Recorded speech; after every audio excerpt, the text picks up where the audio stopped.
Halo semuanya anak-anak ibu, bagaimana kabarnya hari ini? Ibu harap semua dalam keadaan sehat ya. Nah, pada pagi hari ini kita belajar tentang ketenaga kerjaan. Nah, di materi ini nanti akan banyak istilah-istilah yang akan kamu dengar nantinya. Untuk mempersingkat waktu, ibu lanjut untuk selanjutnya ya. Nah, yang pertama kita bahas definisi dulu. Apa itu pengertian ketenaga kerjaan? Menurut Undang-Undang Nomor 13 Tahun 2003, ketenaga kerjaan itu adalah segala hal yang berhubungan dengan tenaga kerja pada waktu sebelum, selama, dan sesudah masa kerja. Nah, istilah yang selanjutnya adalah tenaga kerja. Apa itu tenaga kerja? Tenaga kerja merupakan setiap orang yang mampu melakukan pekerjaan guna menghasilkan barang atau jasa, baik untuk memenuhi kebutuhan sendiri maupun untuk kebutuhan masyarakat. Itulah pengertian tenaga kerja. Jadi tenaga kerja itu adalah setiap orang yang mampu melakukan pekerjaan. Jadi gunanya adalah untuk mendapatkan penghasilan. Nah, penghasilan ini untuk memenuhi kebutuhan hidupnya. Selanjutnya adalah angkatan kerja. Angkatan kerja merupakan penduduk usia kerja dari usia 15 sampai 64 tahun. Dan biasanya ini disebut dengan usia produktif, yang bekerja atau mempunyai pekerjaan namun sementara tidak bekerja atau pengangguran. Nah, jadi di sini kamu sebagai siswa sudah bisa dikatakan sebagai angkatan kerja. Kenapa? Karena usiamu sudah masuk ke dalam usia produktif untuk bekerja. Nah, contohnya di sini juga adalah seperti mahasiswa, juga pengangguran masuk ke dalam angkatan kerja ini. Nah, yang selanjutnya adalah angkatan bukan kerja. Angkatan bukan kerja itu adalah di bawah 15 tahun atau kurang dari 15 tahun. Kemudian yang lebih dari 64 tahun, lebih dari 64 tahun, 65 sampai selanjutnya. Itulah yang disebut dengan angkatan bukan kerja. Selanjutnya adalah kesempatan kerja. Apa itu kesempatan kerja? Kesempatan kerja adalah suatu keadaan di mana tersedianya lapangan kerja bagi angkatan kerja yang membutuhkan pekerjaan. Nah, kesempatan kerja ini dibagi menjadi dua. Ada kesempatan kerja penuh dan setengah menganggur. Nah, untuk kesempatan kerja penuh ini artinya adalah orang yang bekerja selama 40 jam dalam seminggu dan sudah mempunyai UMR, itulah yang disebut dengan kesempatan kerja penuh. Nah, apa bedanya dengan setengah menganggur? Setengah menganggur ini artinya jam kerjanya yang kurang dari 35 jam per minggu, serta pendapatannya tidak menentu.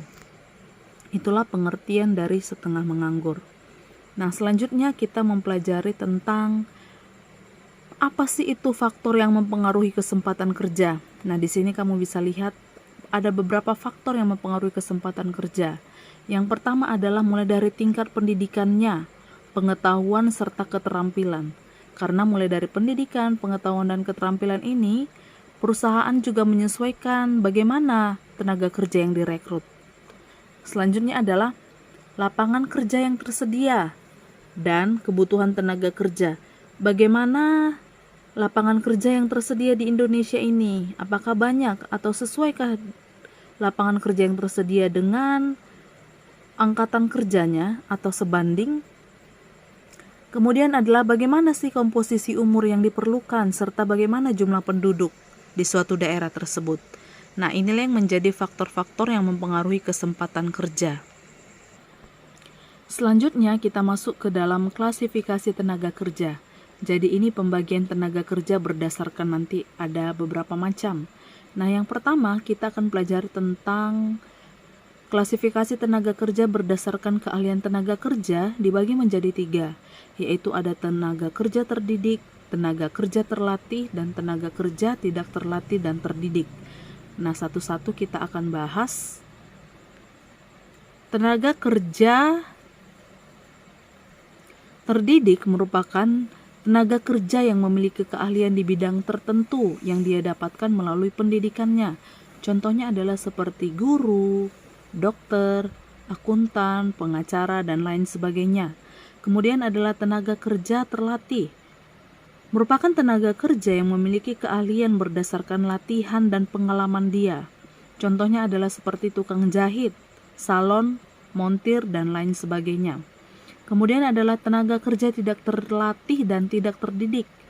Apa itu? Merupakan tenaga kerja yang bekerja tidak memerlukan pendidikan dan latihan.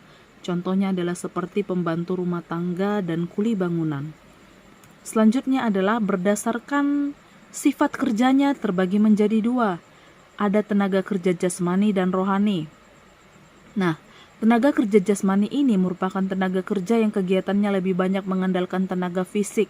Contohnya adalah seperti montir. Jadi tenaganya yang diperlukan untuk menghasilkan outputnya tersebut. Kemudian adalah tenaga kerja rohani. Merupakan tenaga kerja yang kerjanya lebih banyak menggunakan proses pemikiran. Contohnya adalah seperti manajer, konsultan, dan yang lain sebagainya. Jadi yang dia butuhkan adalah bagaimana pemikirannya untuk output dari pekerjaannya tersebut. Nah, yang selanjutnya adalah kita akan bahas tentang masalah ketenaga kerjaan di Indonesia. Jadi ada beberapa masalah ketenaga kerjaan di Indonesia. Ada 4. Yang pertama adalah rendahnya kualitas tenaga kerja. Yang kedua adalah pengangguran. Yang ketiga adalah persebaran tenaga kerja yang tidak merata. Kemudian yang keempat adalah jumlah angkatan kerja yang tidak sebanding dengan kesempatan kerja. Oke, Ibu akan bahas satu persatu. Yang pertama, rendahnya kualitas tenaga kerja yang ini. Contohnya, sebuah perusahaan menginginkan atau ingin merekrut tenaga kerjanya itu yang minimal memiliki pendidikan, kualifikasi pendidikan itu S1. Sementara di daerah tersebut hanya sedikit yang mampu, misalnya hanya tamatan SMA. Itulah yang menjadi masalah ketenaga kerjaan tersebut. Perusahaan meminta kualitas yang tinggi, sementara yang ada di masyarakat atau di lapangan lebih rendah kualitasnya. Kemudian yang kedua adalah pengangguran. Apa yang menyebabkan terjadinya pengangguran? Penyebabnya adalah karena angkatan kerja tidak sebanding dengan kesempatan kerja yang ada. Kemudian adalah persebaran tenaga kerja yang tidak merata. Nih persebarannya. Kita tahu sendiri bahwa saat ini jumlah penduduk di Indonesia itu yang paling banyak adalah di Pulau Jawa. Jadi di Pulau Jawa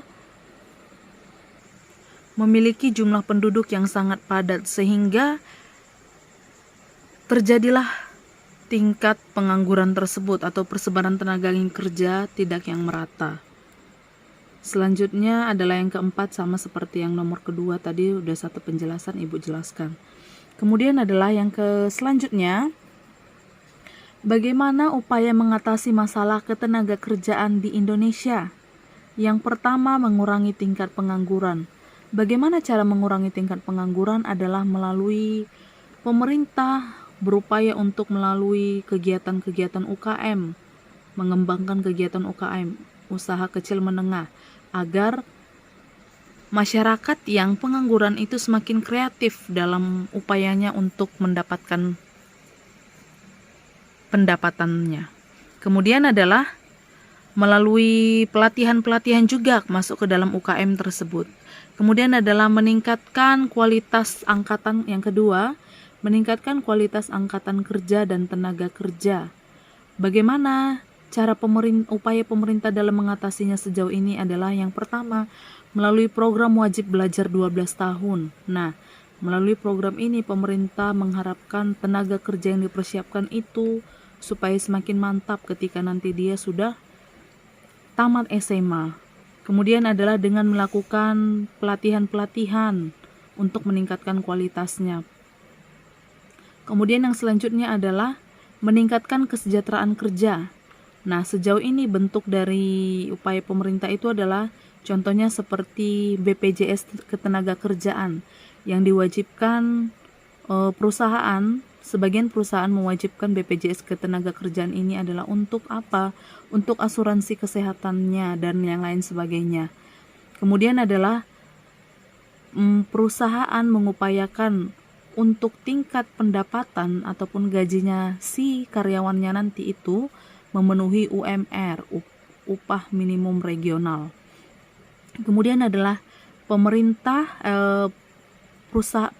mendesak bagi pihak perusahaan untuk memberikan hak-hak bagi si karyawannya untuk kesejahteraan kesejahteraan karyawan perusahaannya tersebut. Kemudian yang keempat adalah memperluas kesempatan kerja. Nah, bagaimana bentuk upaya pemerintah dalam mengatasi ini? Yang pertama adalah dengan melakukan upaya transmigrasi. Transmigrasi itu adalah melakukan perpindahan penduduk dari yang padat penduduknya ke yang jarang penduduknya. Nah, jadi melalui upaya transmigrasi ini, tenaga kerja itu semakin tersebar sehingga di sini ketika diperlukan di daerah yang jarang, ada tenaga kerja yang tersedia. Kemudian adalah melakukan proyek-proyek pemerintah, contohnya seperti pembangunan jembatan, perbaikan jalan, dan yang lain sebagainya. Dengan melakukan upaya proyek ini kan membutuhkan tenaga kerja. Nah, disinilah upaya pemerintah dalam memperluas kesempatan kerja. Jadi, upaya proyek pemerintah ini diharapkan akan mengurangi tingkat pengangguran nantinya. Baik, itu aja untuk penjelasan tentang ketenaga kerjaan. Jika ada pertanyaan, kamu bisa tanyakan di sini. Terima kasih.